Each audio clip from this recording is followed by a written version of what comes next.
அப்போ முதல்ல நீங்கள் பணக்காரனா உங்களுடைய நேரத்தை எப்படி பயன்படுத்த வேண்டும் என்று உங்களுக்கு தெரியும். இந்த உலகத்தில் நேரம் தான் காசு. நான் முதல்ல சொன்ன மாதிரி speed is the god and time is the evil.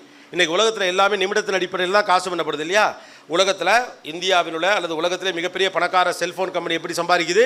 உங்கள் ஒரு நிமிஷம் பேச்சுலேருந்து சம்பாதிக்குது, 30 செகண்ட்லேருந்து சம்பாதிக்குது. நீங்கள் ஓவர்சீஸ்க்கு ஹலோ சொன்னீங்கன்னா அதுலேருந்து சம்பாதிக்குது. கல்யாணமாகி நிச்சயதார்த்தத்துக்கு நடுவில் இருக்க 30 நாளில் ஒரு கம்பெனி 30,000 ரூபா சம்பாதிக்கும். ஒரு குடும்பம் 30,000 ரூபா லூஸ் பண்ணும். புருஷனும் பிள்ளையும் அந்த பிள்ளையும் பேசுவாங்க. இப்போ அதான் பேசுவாங்கல்ல, அதில் சம்பாதிக்கும். அப்போ நிமிஷத்தில் தான் நடக்குது எல்லாமே. அப்போ எல்லாமே நிமிடத்தில் நடக்குது என்றால் உங்கள் நிமிடத்தின் விலை என்னங்கிறதா இப்போ கேள்வி. அப்போ எதையுமே செய்ய உங்களுக்கு நேரம் இல்லைனா எதையுமே நீங்கள் சரியாக உருவாக்கி வைக்கலன்னு அர்த்தம்.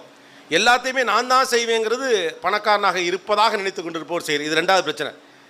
பணக்காரர் எந்த வேலையும் அவர் செய்ய மாட்டார்.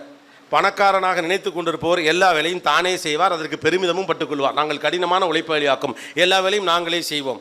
நீங்கள் கவனிச்சு பாருங்களேன், பணக்காரங்களாம் ஃப்ரீயாக தான் இருப்பாங்க. பார்த்துருக்கீங்களா இல்லையா?